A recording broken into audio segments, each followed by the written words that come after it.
क्या कभी आपको ऐसा लगा है कि सब कुछ आपके खिलाफ हो रहा है? कि चाहे आप जितनी भी कोशिश कर लें, चीजें कभी बेहतर नहीं होती? शायद यही सोच चिराग के दिमाग में घूम रही थी।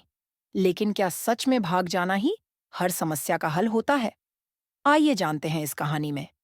रात के सन्नाटे में एक शांत कमरे में चिराग अपनी बेटी रागिनी की तस्वीर को निहार रहा था। उसकी आंखों में आंसू थे, दिल में बेचैनी।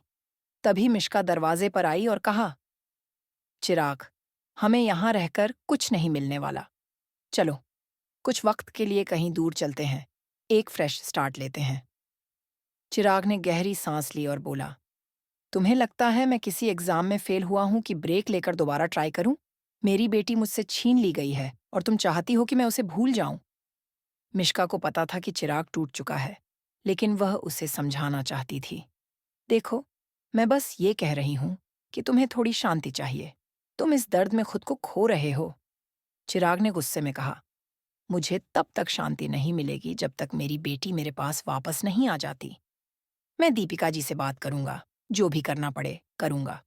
उनसे भीख मांगनी पड़े तो वो भी करूंगा, लेकिन अपनी बेटी को वापस लाकर रहूंगा।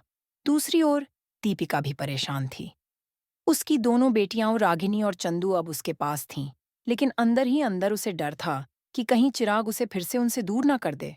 बलदेव ने उससे कहा, बच्चे पहले ही सहमे हुए हैं, उन्हें डांटना नहीं चाहिए था। दीपिका ने जवाब दिया, चिराग चंदू को कभी नहीं अपनाएगा और मैं चंदू को यह कभी नहीं पता लगने दूंगी कि उसके पिता ने उसे अपनाने से इनकार कर दिया था। उधर चिराग का गुस्सा बढ़ता जा रहा था। वह पृथ्वी से बोला, अगर तुम मेरी फैमिली होते तो रागिनी को रोक लेते। ओंकार ने चिराग से कहा, रागिनी अब भी हमारे साथ रह सकती है, बस तुम्हें दीपिका से माफी मांगनी होगी। उसने कभी तुम्हारे साथ धोखा नहीं किया। चिराग तिलमिला उठा, आप कैसे पेरेंट्स हैं? सिर्फ इसलिए कि दुनिया को पता ना चले कि गलती आपके बेटे में थी, आप अपनी बहू के अफेयर को स्वीकार कर रहे हैं? मैं ऐसा कभी नहीं कर सकता। इसी बीच चंदू और रागिनी लावण्या के पास थीं। चंदू ने मासूमियत से पूछा, मम्मी पापा हमेशा झगड़ा क्यों करते हैं? लावण्या ने उसे समझाया, क्योंकि वे दोनों अपनी जिद में फंसे हुए हैं, लेकिन तुम्हें और रागिनी को उन्हें मनाना होगा। चंदू ने ठान लिया कि वह कुछ करेगी। वह रागिनी को लेकर कहीं चली गई, और जब दीपिका को पता चला तो वह डर गई कि कहीं चिराग ने उन्हें अगवा तो नहीं कर लिया। वह भागकर चिराग के पास गई और गुस्से में बोली, मुझे नहीं पता था कि आप इतने नीचे गिर जाएंगे कि मेरी दोनों बच्चियों को गायब कर देंगे। चिराग चौंक गया। क्या रागिनी और चंदू गायब हैं? दीपिका रो पड़ी, प्लीज मुझसे नाटक मत करो, मुझे पता है कि वे तुम्हारे पास हैं। चिराग गुस्से में चिल्लाया, तुमने मेरी बेटी को खो दिया है।